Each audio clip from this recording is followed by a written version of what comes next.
Hey, Eric. What's going on, Zach? Making a mess. That's what it looks like. Making a mess. Trying to do some final undercoat cleanup before we start doing the bottom of the floor. I passed the baton to Doug for wiring. I'm trying. I'm I got a haircut, so I don't have the hairdo for the wild hair anymore. So he's got some wild hair. Gave today. it to the wild man over there. He's got some wild hair now. Hey, Doug, turn around. See? He didn't wear enough hair product today. I drove the Bronco 2 loops around 820 today, road testing, and yeah, I was just busting my tail driving a hot car. It's 65 degrees outside, Doug. 65. We'll try 80. I know. They don't know that. They do now.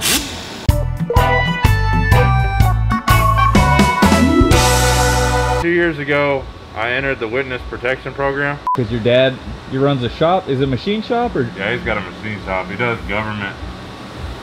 Does a bunch of government contract machining. Top secret. Some of the stuff is. Some of the stuff they don't even let you have both pairs of prints. You just better hope the two parts you make match up. Although some of the prints, you look at them and you look at this one and they were like made in 1947 and you're making new parts for it. And then they've been revised like 50 times and like hopefully it's not going on this old part. But, now I've been messing with cars. I bought my first car when I was 12. And I worked on it until I was 16, and then my dad gave me his truck because I didn't have my car done yet. And then I sold that one. But no, I've been messing with these forever. I just never got paid to do it. Till more recently. And now I still spend more money than I get paid to work on them, so.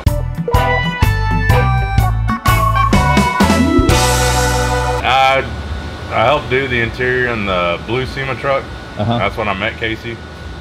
And then I got into collision repair for a little bit, but I couldn't handle the same thing. Basically, it's a different car, but it's the same thing over and over and over again. So then he talked me into coming here. So now I'm here doing the same F100 Coyote swap over and over again, just a different color. Over and over and over. Nah. Your nuts are rusty? Haven't handled your nuts lately, so they're a little rusty. Why do you turn it into this? This was G-rated until you got involved. You jumped in with both feet.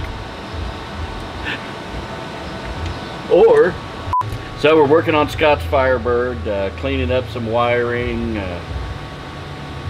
found a couple issues we're straightening out. So Scott ought to be able to drive this one pretty soon. It's a little old school. Poor old girl's probably with an old barn find somewhere. You know, just needs a little love. We got the tack hooked up, and we ran the new alternator and power wire. It was. Oh, is that what you're working on right now? Yeah, it was hanging by a thread. Scott, we think you're going to have to spring for a battery. This thing just keeps going down when nobody plays with it. So get rid of the blue back there and spruce it up a little bit and make it a driver. I saw you on lunch working on the new the Shopdad shop bike. Yes, my new parts bike over there. I'm sure Casey will accidentally put it in my name. Yeah, hopefully. This is what Shopdad's going to be going on parts runs with. Yeah, we're going to kind of strip the bags off of it. I guess there's no rides for the girlfriends on this one. You're supposed to be putting parts on the back, Doug. Oh, that's right. We need a tour pack, I guess, for a little toolbox. There you go. Yeah. Ammo can or something on there. I can tell it's already your Friday. You're ready to just hop on that thing and go. You've your work shirt's already gone. You're 2 steps out the door already. It's warm out there, and Yep. It's time. It's probably a ground wire. Oh, show off your finished piece. That's not finished. This is a ground wire for the taillight. Almost finished. That makes sense. It's close. It's close. Got rid of the indentation in the back. Made it flat. I can't see.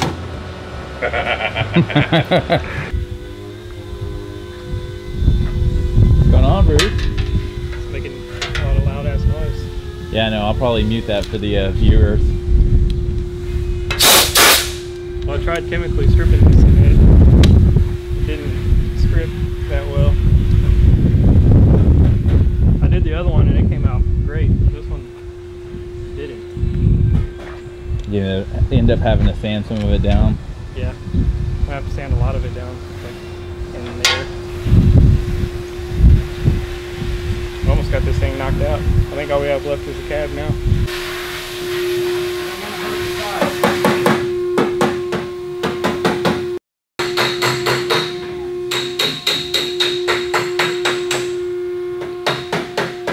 Look at that, that's the only dent.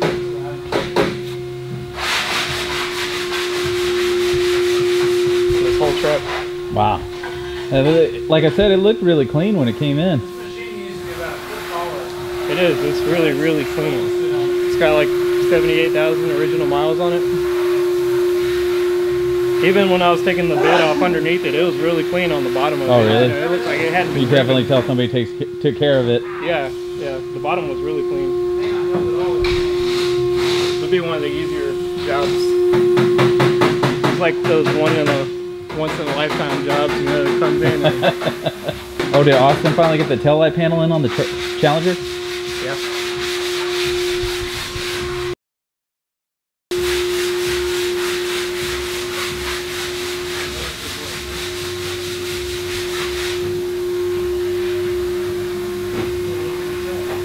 Man, that's clean. So I didn't really get any before this because it got tore out before I could, you know, get any footage of it. But the, I mean, the flanges, I believe, were welded in because it had been repaired multiple times. So it was really bad. And then I know that there was a bunch of rough. I mean, you could just kind of get a glimpse of what's going on underneath there to give you an idea of how rough this was. Just really, really clean work. And if you watched yesterday's video, then you saw a time lapse of him working. You know, you can see just in the right light all the welding that he had to do to fix it and correct it. But man, you know, by the time Bruce gets done with it, this car is going to be flawless.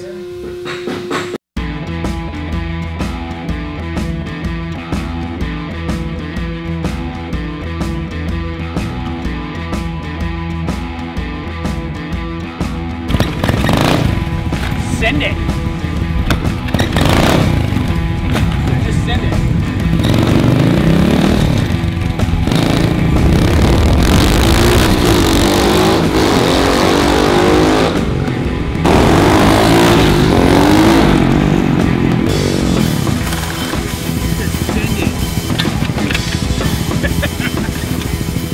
Well, everybody,